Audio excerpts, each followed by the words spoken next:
Senado amplió plazo para recibir notificaciones, dimiten 8 ministros y la mitad de juzgadores. En rechazo a la reforma judicial, la mayoría de la Corte, 342 jueces y 503 magistrados no participarán en la elección y dejarán sus cargos en agosto. Esto, bueno, ha sido nota, las renuncias de ministros, decíamos, jueces. Y para hablar de este tema, invitamos como parte ya del equipo de colaboradores, a Jorge Aljovín, analista político. Jorge, muy buenos días. Muy buenos días, mi querida Karina, un gusto saludarte. Igualmente, coméntenos, Jorge, bueno, ¿cuál es el análisis de esta decisión? Pues es un rechazo, por supuesto, a todo este tema que no ha quedado resuelto y que ha sido a un mes casi de iniciar la presidencia, pues Claudia Sheinbaum, pues ha sido un tema que no ha parado, el de la reforma, pues, al Poder Judicial. En efecto, mi querida Karina, lo que demuestra estas renuncias a participar en el proceso de selección, esto es por el voto popular de la ciudadanía el próximo año para jueces, magistrados y ministros, ha sido claramente un distanciamiento por parte de los ministros de la Corte, pero también esto nos demuestra que muchas veces los problemas que en principio parecen jurídicos requieren de soluciones políticas. Y por lo tanto creo que lo que tenemos al día de hoy es un problema, una crisis en principio política que derivará en una crisis constitucional que requerirá de una salida de diálogo entre los poderes, pero me parece que los puentes están rotos y al final del día lo que tenemos que privilegiar es una salida política más que jurídica, aunque algunos quieran señalar que solamente hay una salida jurídica en el propio proyecto del ministro González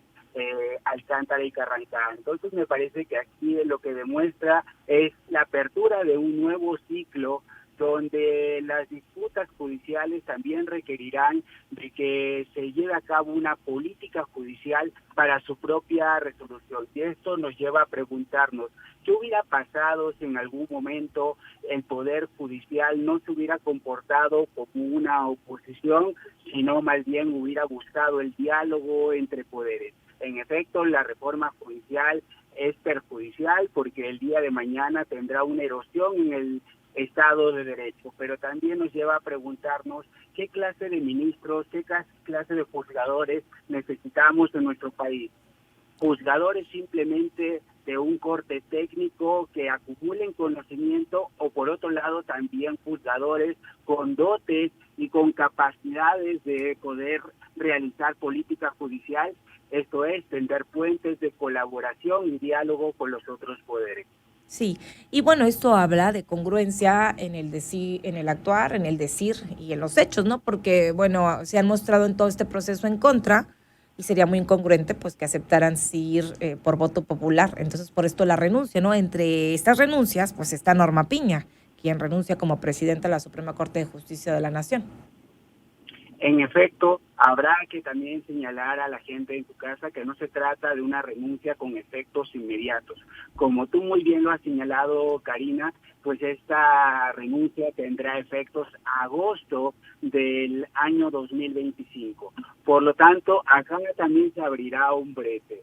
Si estas renuncias serán aceptadas en su momento por el propio Senado de la República, porque el efecto inmediato de aceptar las renuncias con efectos a agosto del año 2025 será recibir los haberes de retiro. Esto es la posibilidad de quienes dejen de ser ministros y ministras de la Corte reciban una pensión permanente y vitalicia. Pero también habrá que decir que esto no es un monopolio o un patrimonio de los actuales ministros y ministras de la Suprema Corte, sino también aquellos ministros que están alineados con la 4T, como el propio ministro Saldívar, la propia ministra en retiro, Olga Sánchez Cordero, también gozan de estos privilegios del Poder Judicial y por lo tanto habría que preguntarnos, ¿estas pensiones son para algunos o son para todos o forman parte del propio diseño institucional que teníamos hasta hace algunos meses. Y muy buenos retiros, muy buenos retiros, la verdad, los que se esperan. También a la par de esto, obviamente, avanza el tema de la elección por voto popular para pues jueces, ministros, etcétera. Y pues el INE está proyectando que la elección de juzgadores costará 13,000 millones de pesos. Según el instituto, el INE está avanzando ya también en el tema del presupuesto, porque esto se va a hacer con el presupuesto del 2025, Jorge. Así es, mi querida Karina, simplemente haciendo un apunte en el tema de las pensiones, habrá que decir que el ministro Saldívar recibe una de las pensiones más altas en este país, de 193,000 a 196,000 pesos. Pregúntese la gente en la casa qué haría con esta verde retiro, pero hoy está en contra de esta propia posibilidad de que los ministros reciban estos saberes, pero él sí los recibe. Por otro lado, habrá que decir en cuanto al INE, que estos 13,000 millones de pesos nos demuestra que cada vez la democracia en nuestro país se encarece. Y será la primera vez en la historia donde tendremos uno de los votos más caros en nuestro país y por lo tanto habría que preguntarnos, ¿estos 13,000 millones de pesos realmente valen la pena?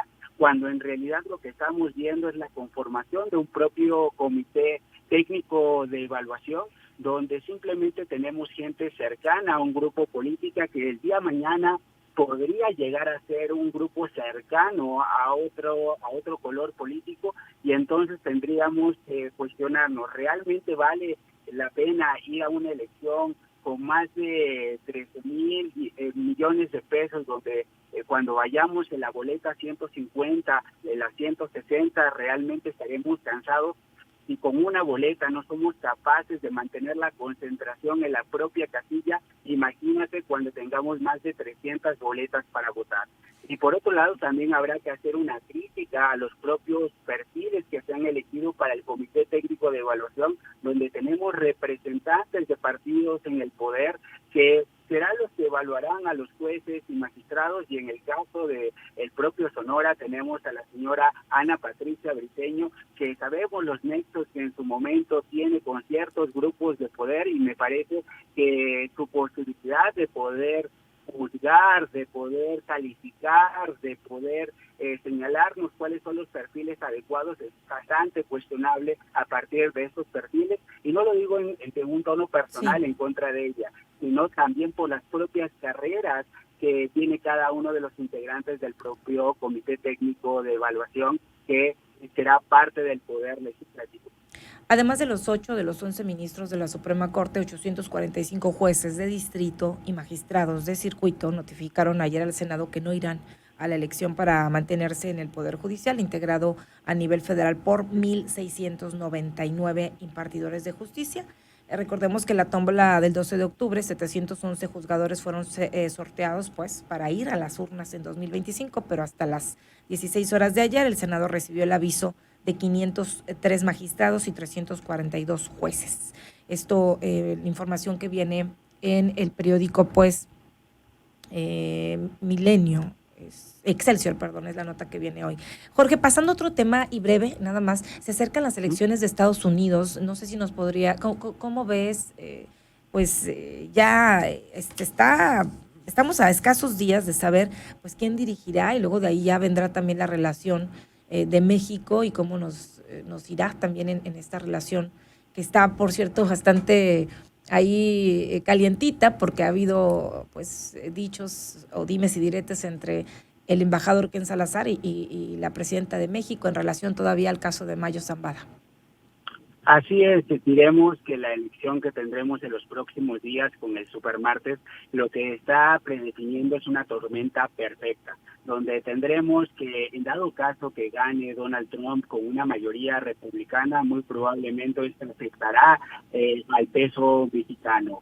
También tendremos otro escenario donde podrían haber menos pérdidas, donde si la señora Kamala Harris con una mayoría demócrata pudiera obtener una mayoría, pero habrá que decirle a la gente en su casa que ya sea que gane uno u otro candidato, la expectativa y la forma en la que entendemos la democracia en el mundo ha cambiado y tendrá repercusiones para México, sobre todo por las propias prioridades que tendrá el gobierno de Estados Unidos, que serán contrapuestas a las propias preocupaciones que tendrá el gobierno mexicano. Habría que preguntarnos si realmente la agenda americana está el tema de seguridad, cuando me parece que más bien tenemos temas que van por delante, como migración, economía y la posibilidad de que tengamos algunos castigos y algunos retiros por parte de Estados Unidos en tratados importantes y la propia renegociación del TEMEC. Me parece que ante un escenario interno de reforma judicial y una elección de Estados Unidos, se puede empezar a cocinar y a vaticinar una tormenta perfecta que afectará gravemente no solamente en el plano político, sino también en el plano económico y de las inversiones en nuestro país. Entonces habrá que estar muy atento a lo que ocurra el próximo supermartes. De hecho, todos los ojos están puestos en esta elección. Y ya veremos. Jorge, muchísimas gracias. Gracias por la colaboración y el análisis de hoy. Muchas gracias.